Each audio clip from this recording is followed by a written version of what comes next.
আপনারা জানেন যে আমাদের যেসব উদ্যোক্তারা প্রতিদিন তৈরি হচ্ছে এই ফাউন্ডেশন থেকে আমাদের বিনামূল্যে এক একটা ব্যাচে টানা 90 দিন ধরে প্রশিক্ষণের মধ্য দিয়ে সেই উদ্যোক্তারা আসলে কেমন করছেন, আসলে তাদের জীবনে কোনো পরিবর্তন আসছে কিনা, আসলে তারা কিছু শিখছেন কিনা, আসলে তাদের উদ্যোক্তা জীবনে এই ফাউন্ডেশনের কর্মকাণ্ড কোনো কাজে লেগেছে কিনা, সেটার ইম্প্যাক্টটা দেখানোর জন্য এই রিয়েল লাইফ স্টোরি আকারে আমরা আসলে এই অনুষ্ঠানটা করে থাকি।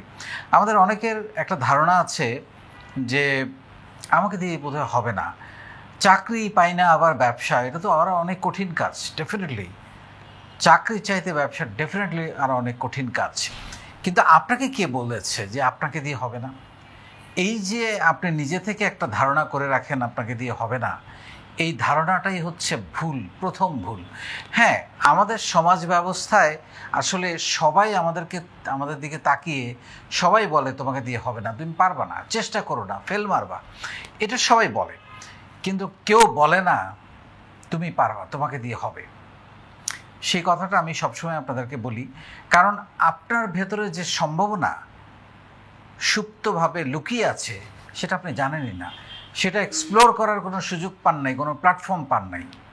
আমি আপনাদের সেই সুপ্ত প্রতিভাকে জাগিয়ে দিতে এসেছি, এবং সেই জাগিয়ে দেওয়ার জন্য যেই ধরনের অনুশীলন দরকার, অনুপ্রেরণা দরকার, প্রশিক্ষণ দরকার, সেটা ক্রমাগত আপনাদেরকে দিয়ে যাচ্ছি।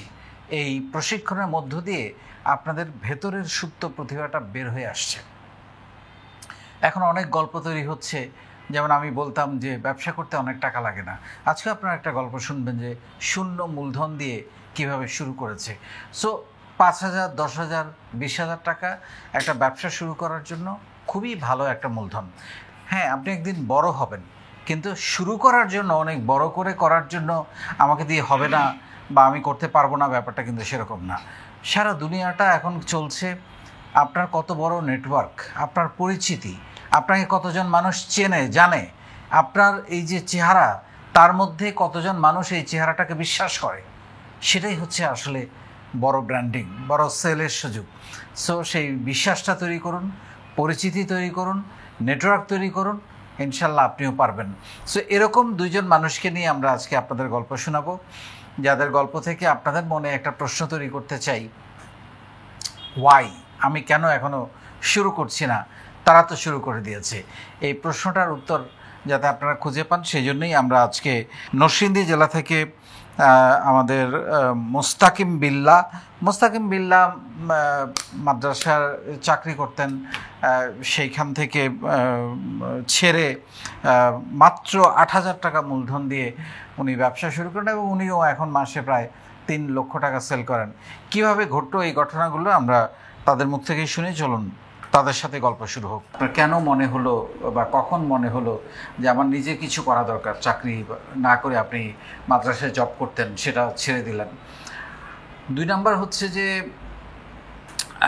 আপনার মতো আমাদের মাদ্রাসায় যারা কাজ করে, আমাদের অনেক আমাদের শিক্ষার্থী আমাদের এখানে যুক্ত আছে, তাদের মনোজগতে একটা পরিবর্তন আপনার মতো করে, যে আমরা কি শুধু এটা নিয়ে পড়ে থাকবো, ঠিক আছে ওটা একটা ভালো কাজ, মাদ্রাসার চাকরি, বা কেউ হয়তো ইমামতি করছে, খুবই অসাধারণ কাজ, কিন্তু ওইটার পাশাপাশিও তো চাইলে নামাজের ফাঁকে ফাঁকে, প্রত্যেক ওয়াক্ত নামাজের ফাঁকে ফাঁকে কিছু কাজ আসলে এখন করার সুযোগ তৈরি হয়ে গেছে, অনলাইনে এত সুযোগ সুবিধা।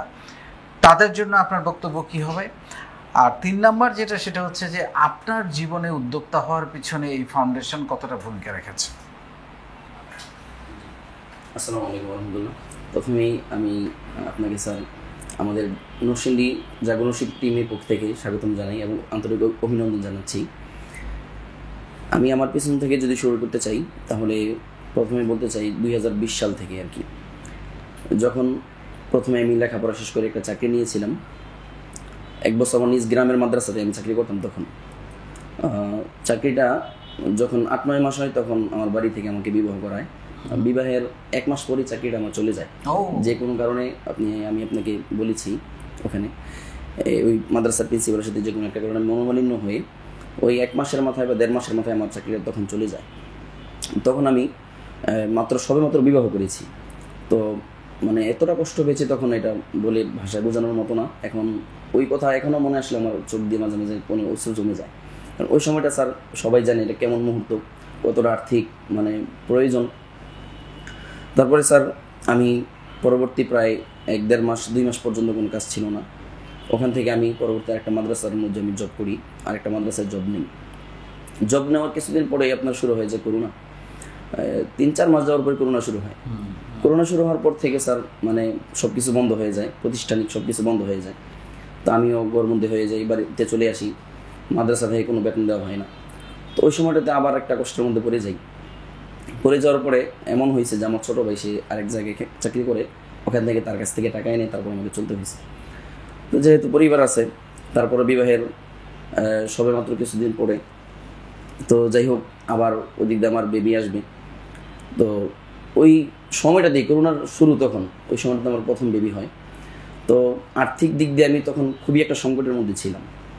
তো যখন আমি বাসায় আসি, তো আমি 2-1 মাস যাওয়ার পরে চিন্তা করতে থাকি আসলে কী করা যায়, ঘরে তো আর বসে থাকা যাবে না, কিছু একটা তো করতেই হবে। তো এটার দিকে চিন্তা করে আমি, যেহেতু আমার একটা মোবাইল আছে, ফোন আছে, তো আমি ওটা আস্তে আস্তে ঘাঁটতে থাকলাম। তো দেখলাম যে অনেক মানুষ অনলাইনে অনেক কিছু করে, বিভিন্ন ক্রয় বিক্রয় গ্রুপ আছে, ওখানে অনেক কিছু দেখতেছি যে ওনারা ক্রয় বিক্রয় করে। তো এখান থেকে আমার একটা জানার আগ্রহ হইলো তারা কীভাবে কী করে। তো দেখলাম আমার একটা কাছের ভাই, উনি আপনার তেল, মধু, ঘি ইত্যাদি নিয়ে কাজ করে। তো আমি ওনাকে নক দিলাম। নক দেওয়ার পরে সর্বপ্রথম আমি তার কাছ থেকে 20 লিটার ঘানিভাঙ্গা সরিষার তেল আনি। সরিষার তেল এনে যখন আমি পোস্ট করি, আলহামদুলিল্লাহ পোস্ট করার পর দিনই আমার 10 লিটার সেল হয়ে যায়। তো এটা আমার কাছে খুব ভালো লাগে।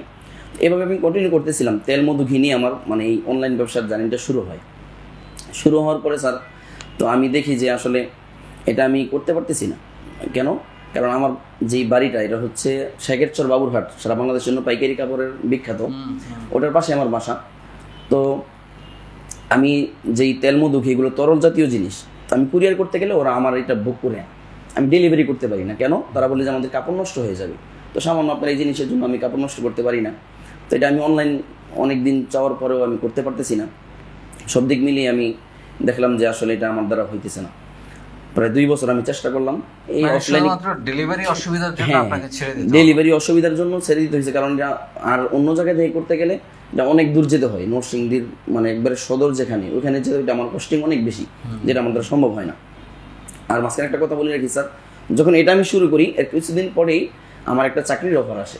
এটা হলো আমার পার্শ্ববর্তী গ্রামের মসজিদ থেকেই। তো আমি আবার ওখানে মসজিদের ইন্টারভিউ দিয়ে ওখানে মসজিদে আবার টিকে যাই। ওইখানে ব্যবসাটা যখন করি রানিং, ওটার মাঝেই আমার চাকরিটাও হয়ে যায়। তো এবার দেখা যাচ্ছে মসজিদ হয়ে গেছে, 5 ওয়াক্ত নামাজ পড়াইতে হয়, জুমা তো আছেই। তো এই 5 ওয়াক্ত নামাজের ফাঁকে দূরে দিকে আমি ডেলিভারি করবো, এই সুযোগটা আমার হয় না। যার ফলে আমি চিন্তা করলাম যে আসলে আমার অন্য কিছু করা দরকার, বা অন্য কিছু করা যায় কিনা। এরকম যখন মসজিদটা হয়েছে, তোমার একটা সাপোর্ট হইলো, এখন আমার একটা কিছু অন্য কিছু ভাবার মতো একটা সাহস হয়েছে। তো মসজিদ থেকে 8,000 টাকা বেতন নির্ধারণ করা হয় তখন। তো আলহামদুলিল্লাহ স্যার মসজিদটাতে আমি এখনও আছি। তো ওখান থেকেই আমি চিন্তা করলাম, তো আশেপাশে আমি ঘাটতেছি যে আর কিছু করা যায় কিনা অনলাইনে, আর কোন জিনিসটা নিয়ে কাজ করলে আমি ভালোভাবে করতে পারবো, বা আমার আশেপাশে এরকম এমন জিনিস আছে যেটা নিয়ে মানুষ কাজ করে না। তো এটা ভাবতে ভাবতে আমি একসময় আমি আমাদের নিজের বলার মতো ফাউন্ডেশন একটা গ্রুপ আমার সামনে চলে আসে। ওই দিন আমি এটার মধ্যে ঢুকার পর আলহামদুলিল্লাহ ওখানে যেয়ে দেখলাম অনেকে অনেক পোস্ট করতেছে, ক্রয় বিক্রয় করতেছে, অনেক কিছু। আমি অনেকক্ষণ ওই দিন সময় দিই। সময় দেওয়ার পরে স্যার আপনার অনেকগুলো সেশন এখানে আসে।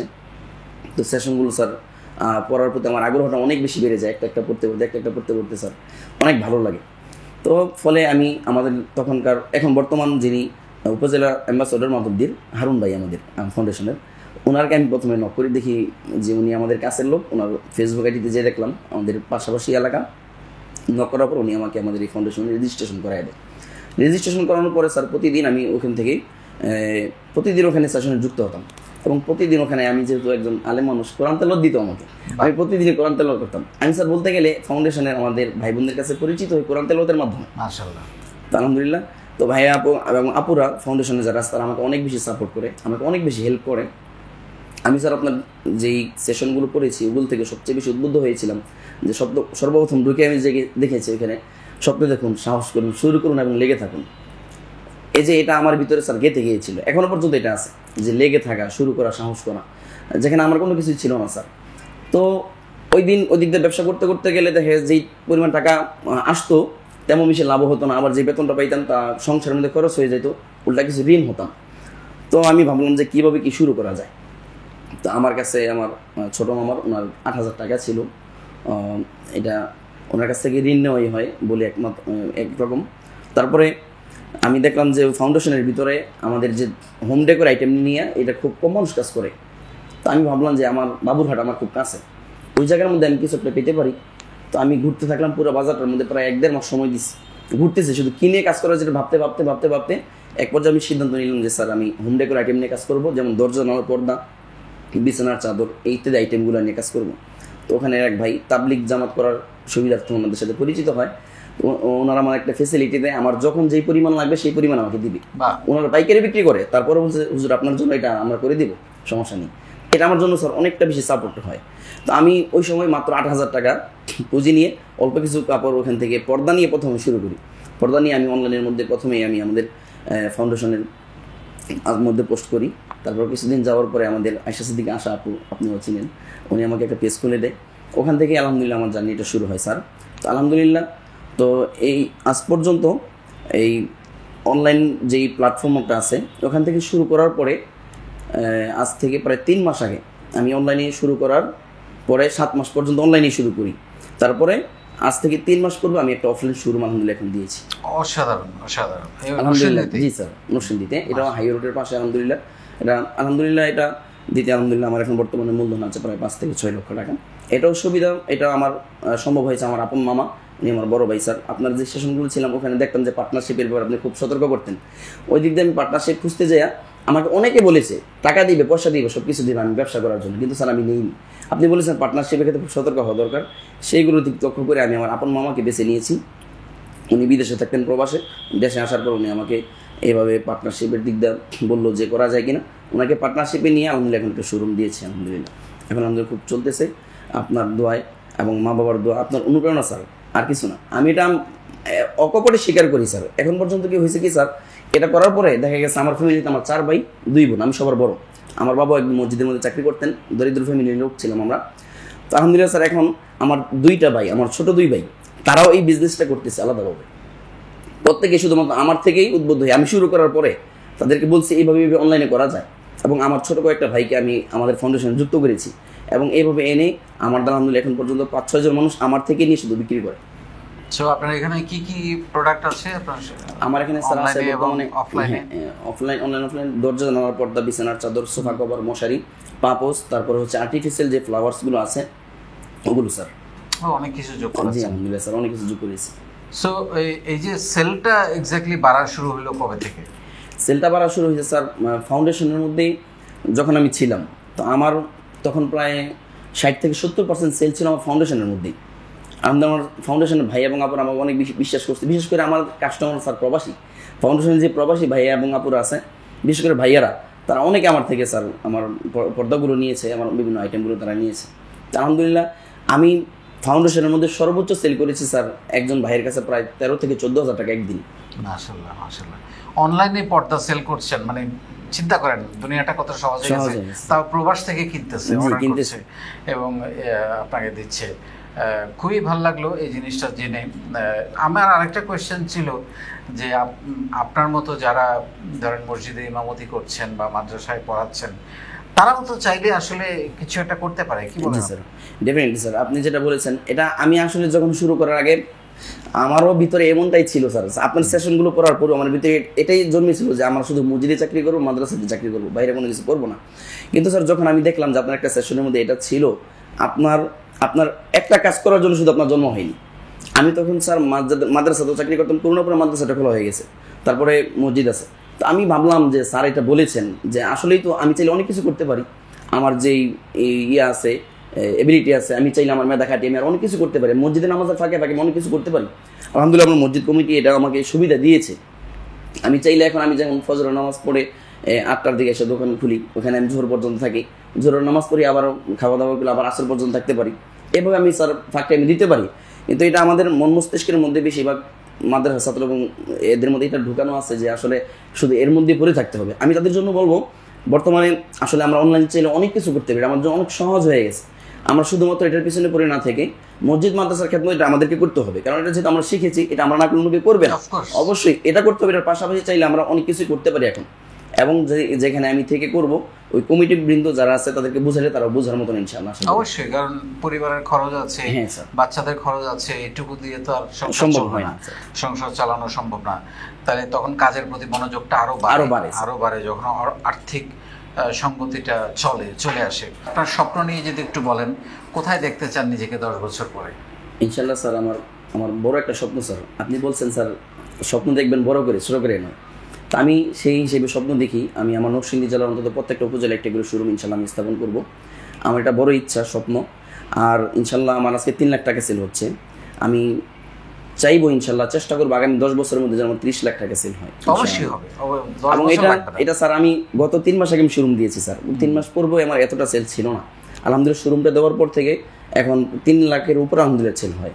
এটা আশা করি ইনশাআল্লাহ এর থেকে অনেক বেশি বৃদ্ধি পাবে। ইনশাআল্লাহ 5 লাখ 6 লাখ হয়ে যাবে দেখবেন আগামী মাস থেকে। ইনশাআল্লাহ। কারণ আজকে আপনাদের দুজনের যে পরিস্থিতি হয়েছে, সারা বাংলাদেশের বিভিন্ন জেলা এবং প্রবাসে যারা আপনাদের সবচেয়ে বড় কাস্টমার, তারা তো এখন আপনাদের থেকে আরো বেশি বেশি পণ্য কিনবে।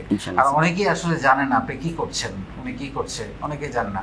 সে জানার সুযোগটাও এই অনুষ্ঠানের মধ্যে দিয়ে করে দেওয়া হলো। একদম লাস্ট 30 সেকেন্ডে মনে যেটা আসে বলতে পারেন। আমি স্যার আমার ফাউন্ডেশনের ভাই বোনদেরকে আমি অনেক বেশি ধন্যবাদ দিতে চাই। বিশেষ করে আমার জাগরণ নরসিংদী টিমের যারা আছে সকলে আন্তরিক। আমার বিশেষ করে মুশতাক আহমদ মৃদা ভাই, উনি আমার প্রতি অনেক বেশি আন্তরিক। রায়হানুর রহমান ভাই সহ, সাবির আহমদ বইয়া ভাই সহ সকলেই আমাদের প্রত্যেকটা ছোট থেকে ছোট সদস্যের প্রতি যারা নতুন যুক্ত তাদের প্রতি আন্তরিক। প্রত্যেককে চেষ্টা করে যে সবাই জন্য এগিয়ে নিয়ে যেতে পারে। এই জন্য আমার এই জেলার ভাই বোন যারা আছেন তাদের সকলের প্রতি আমি কৃতজ্ঞ এবং সকলের প্রতি ভালোবাসা প্রকাশ করছি স্যার আপনার মাধ্যমে। এইটা আমাদের ফাউন্ডেশনের একটা দারুণ বিউটি। এই যে প্রত্যেকটা জেলা জোন তারা যেভাবে সবাইকে আগলে রাখছে, সবাইকে সহযোগিতা করছে, বুদ্ধি পরামর্শ, বা অনেক সময় আমি দেখি, আমার তো অত দেখার সুযোগ হয় না, তাও আমি দেখি আমি যখন ঢুকি যে হয়তো পর্দা কিনবে আপনাকে মেনশন করে দিচ্ছে, বা তোমার খাবারটা মেনশন করে দিচ্ছে ওর কাছে পাওয়া যায়। এটা একটা বিশাল ব্যাপার। মানে এইটা এই ফাউন্ডেশনের এই যে সৌন্দর্য, এটা আসলে আমরা তৈরি করতে। একটা কথা বলছি আমি বলি, আমাদের এখানে ভাইয়ারা যেমন করে আপুদের এই সাপোর্ট করে, আপুরাও স্যার, আমি একজন হুজুর, অনেকে ভাবতে পারে যে ওনাকে কাছে যে বলবো ওনাকে সাপোর্ট দিব, যেমন তাজরিন চৌধুরী চম্পা আপু, আমাদের মনিখান আপু আছে, আরও যারা দায়িত্বশীল আছে সুলতানা মনি আপু সহ প্রত্যেকে আলহামদুলিল্লাহ স্যার আন্তরিক এবং আমাদেরকে যথেষ্ট পরিমাণ চেষ্টা করে এগিয়ে নিয়ে যাওয়ার জন্য সর্বদিক দিয়ে। যখনই নক দেওয়া হয় তখনই ইনশাল্লাহ তারা স্যার একবারে রিপ্লাই করে এবং যেইভাবে চাওয়া হয় সহযোগিতা সেভাবে তারা সহযোগিতা করে। এটা স্যার আমাদের ফাউন্ডেশন সবচেয়ে পাওয়া। অনেক ধন্যবাদ দুজনকে, অনেক ধন্যবাদ, এবং দোয়া থাকলো আগামী দিনে আপনাদের ব্যবসা আরও সমৃদ্ধি হোক, আরও প্রসার লাভ করুক, আরও বড় হন। আপনারা বড় হলে আমার থেকে খুশি আর কেউ হবে না। অনেক ধন্যবাদ। শুনলেন দুজনের গল্প, আমার তো খুবই ভালো লেগেছে। আসলে প্রত্যেকটা মানুষের বেড়ে ওঠা এবং এগিয়ে যাওয়া এবং স্বপ্নের পথে থাকা, সবচেয়ে বড় কথা সেটা হচ্ছে লেগে থাকা। কারণ এরকম ভাববার কোনো কারণ নাই যে আপনি যেটা করবেন সেখানেই সফলতা পাবেন। হোঁচট খাবেন, পড়ে যাবেন, করোনার মতো পরিস্থিতি তৈরি হবে, বা বিভিন্ন রকমের বিপদ আপদ আসবে, শরীর খারাপ হইতে পারে, অর্থনৈতিক কোনো দুর্ঘটনা ঘটতে পারে। তারপরেও স্বপ্ন থেকে বেরোনো যাবে না, আবার শুরু করতে হবে। কারণ এর মধ্য দিয়ে আপনার যে অভিজ্ঞতা হলো সেটা তো অনেক বড় পাওয়া, তাই না? আর এই মানুষগুলোর গল্প শুনে আপনাদের মনের মধ্যে যদি কোনো ভাবনা তৈরি হয়, নিজেকে একটা প্রশ্ন করেন, তারা যদি পারে আপনি কেন পারবেন না? অনেক ধন্যবাদ।